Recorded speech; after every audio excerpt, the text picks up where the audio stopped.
But it still works. It's 7 minutes in here. Still no battery, anything in there. And we can do this here, like it's 10 minutes we are trying here. But the last 7.5 minutes, it's working fine. I have here, the battery is going here 3 levels now. It's draining a little, but it's not that much, right? So when we look at this, 216 milliamps are out of the battery.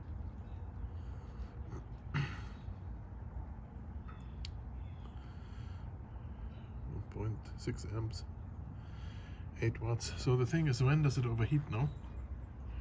That's probably the next event here. If it keeps going, the next event will be overheating. Uh-oh, when that happens, but here's the battery. It's still recording. Alright, so something just crashed here. I'm not sure what exactly happened. After 13 minutes, the whole thing stopped working.